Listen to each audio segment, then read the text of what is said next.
The essence of all this is अब इस सब का सार ये है कि सबसे पहले ये समझना होगा कि अस्तित्व की प्रकृति क्या है। आप चाहें तो इसे देख सकते हैं, या आप परमाणु को देख सकते हैं, या आप ब्रह्मांड को देख सकते हैं। अगर आप ब्रह्मांड को देखना चाहते हैं तो ये काफी जटिल है, ये मुश्किल होगा, क्योंकि आपके पास गैलरी सीट नहीं है। there is no ये स्टेडियम की तरह नहीं है कि आप कहीं बैठकर सारे ब्रह्मांड को देख सकें।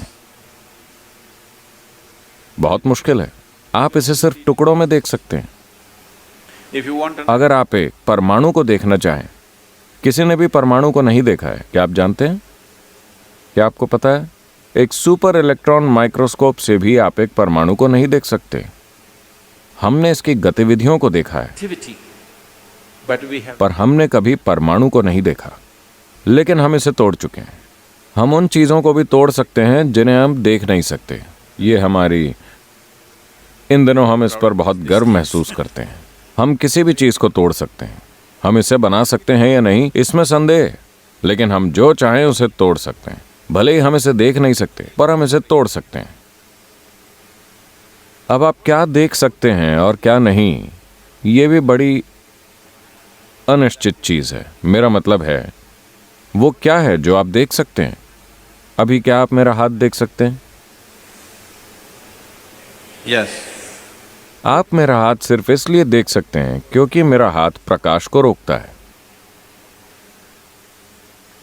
अगर मेरा हाथ इस प्रकाश को नहीं रोकता, अगर ये प्रकाश को आर पार जाने देता, तो आप इस हाथ को नहीं देख पाते।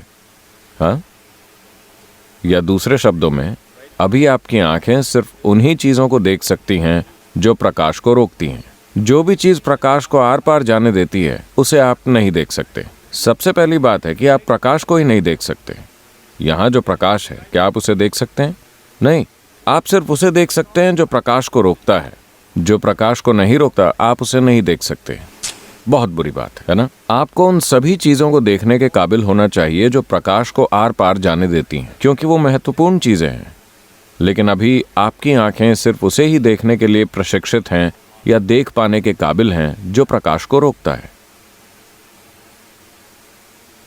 तो जीवन जैसा है, उसे वैसा ही देख पाने की पूरी प्रक्रिया का मतलब है सबसे पहले एक ऐसी आंख को विकसित करना जो विचार शून्य हो।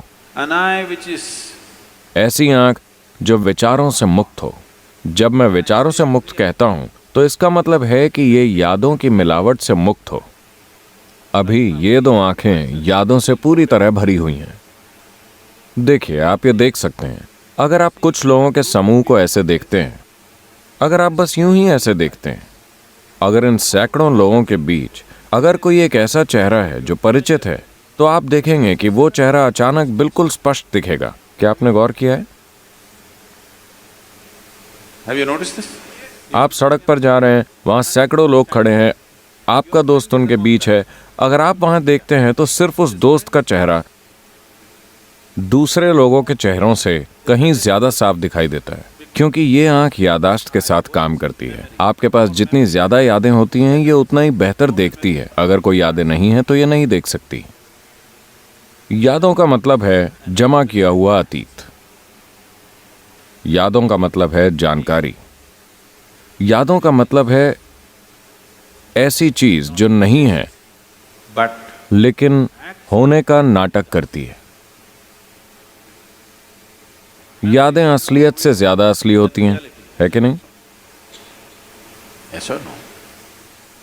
मैं चाहता हूं कि आप ये समझें, आपके जीवन में हर चीज यादाश्त या मेमोरी से चलती है। सिर्फ कंप्यूटर स्टिक ही नहीं, आपके जीवन में सब कुछ। जब मैं यादाश्त कहता हूं तो ये केवल यहां नहीं है। आपका शरीर ही यादों का एक ढेर है। अगर आप केला खाते हैं Eat a banana, eat तो ये एक पुरुष का शरीर बन जाता है, और अगर वो एक केला खाती है तो ये एक महिला का शरीर बन जाता है। ऐसा सिर्फ शरीर में मौजूद यादाश्त की वजह से होता है ना? जानकारी जो इस शरीर में भरी है और जो उस शरीर में भरी है, वो अलग अलग है। वही केला एक आदमी बन जाता है, वही केला एक औरत बन जाता है। yes or no? Huh? या क्या आप अलग अलग तरह के केले खा रहे हैं? वही चीज, वही भोजन अगर आप खाते हैं तो ये एक तरह का बन रहा है, एक व्यक्ति में ये काली त्वचा बन रहा है, किसी दूसरे व्यक्ति में ये गोरी त्वचा बन रहा है। कैसे? ये आपके भीतर मौजूद यादों की वजह से हो रहा है। Do you remember? क्या आपको अपने पर दादा याद है?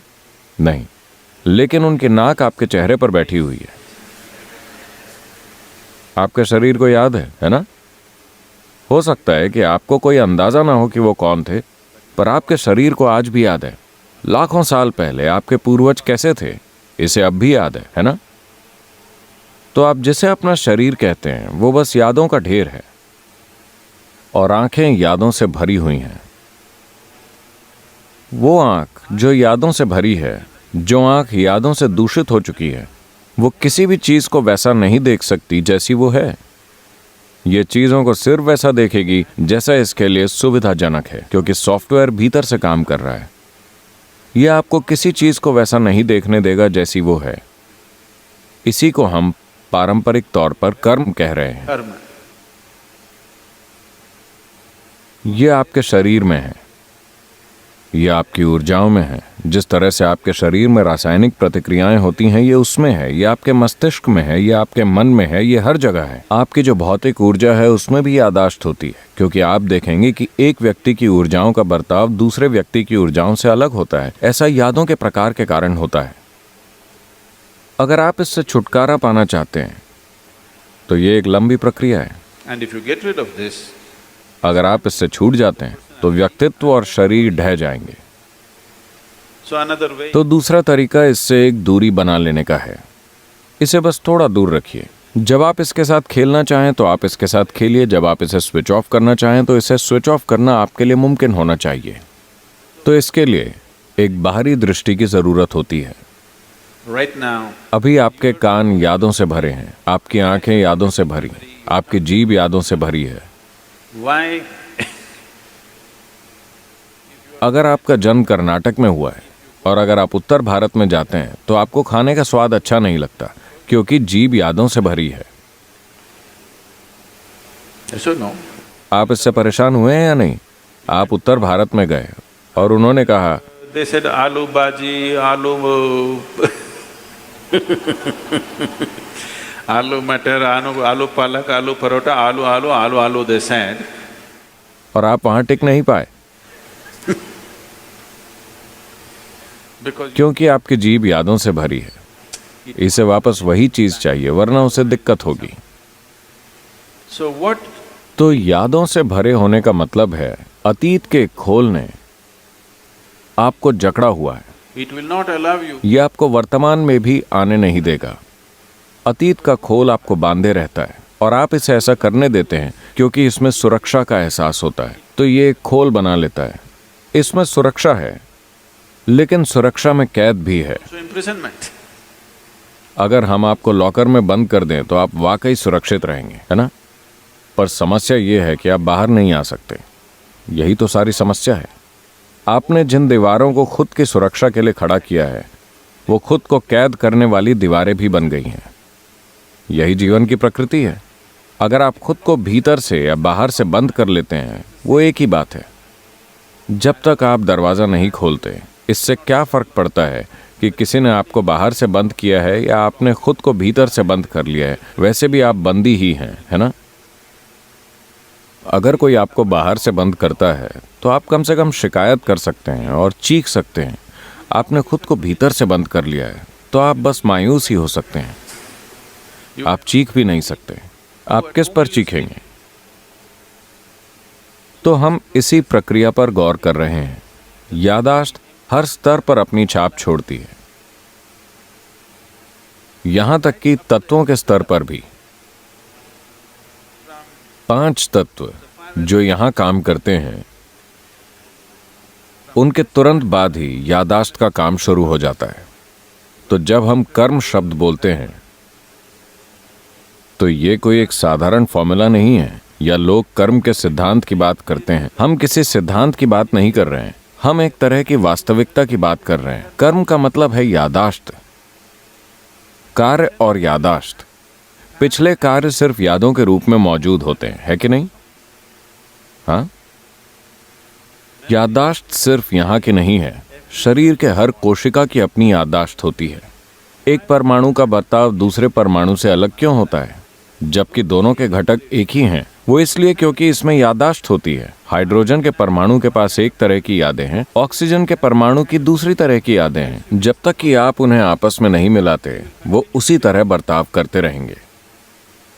ये एक छोटे दायरे में होता है, आप थोड़े बड़े दायरे में हैं, ब्रह्मांड बहुत बड़े दायरे में है, लेकिन वहां भी वही याददाश्त सब कुछ चलाती है। तो जब हम कर्म की बात करते हैं तो हम किसी कॉन्सेप्ट या फिलॉसफी की बात नहीं कर रहे हैं, हम एक वास्तविकता की बात कर रहे हैं जो आपके रूप में अभिव्यक्त हुई है। आपके शरीर की बनावट ही याददाश्त के कारण है। अगर एक पक्षी आम खाता है तो ये पक्षी बन जाता है। अगर एक कीड़ा आम खाता है तो ये कीड़ा बन जाता है। अगर आप एक आम खाते हैं तो ये एक इंसान बन जाता है। वही आम कितने अलग तरह से काम करता है, ये इस पर निर्भर करता है कि उसे कैसी याददाश्त में डाला गया है ना? आप जिसे बीज कहते हैं, अगर आप उस बीज को बोते हैं, अगर आप उसी बीज को किसी मिट्टी में बोते हैं, यहाँ आप आम का पेड़ लगाते हैं, यहाँ आप सेब का पेड़ लगाते हैं, उसी मिट्टी में, ये सिर्फ सेब पैदा करेगा, ये सिर्फ आम पैदा करेगा, क्योंकि बीज यानी कि एक खास मात्रा में यादें, है ना? चाहे वो किसी पौधे का बीज हो या आपकी माँ के गर्भ में पहुंचने वाला आपके पिता का बीज, ये बस यादें यादें और यादें हैं, है कि नहीं? यही कर्म है और ये पीछे तक जाता है, तत्वों के स्तर तक। हर चीज याददाश्त ही है, केवल विशुद्ध तत्व ही यादों से मुक्त है। तो वास्तव में योग का मतलब है एक ऐसी आंख को विकसित करना जो यादों से दूषित ना हो, जो सिर्फ देखती हो। ये चीजों को वैसे नहीं देखती जिस तरह से आपकी याददाश्त इसे दूषित कर देती है। ये हर चीज को वैसे देखती है जैसी वो वास्तव में है। ये आंख उन चीजों को देखेगी जो प्रकाश को नहीं रोकती। अभी आपकी ये दो आंखें सिर्फ उन चीजों को देख सकती हैं जो प्रकाश को रोकती हैं। अगर आप किसी ऐसी चीज को देखने लगते हैं जो प्रकाश को नहीं रोकती, तो इसका मतलब है कि आंख के एक और आयाम ने काम करना शुरू कर दिया है।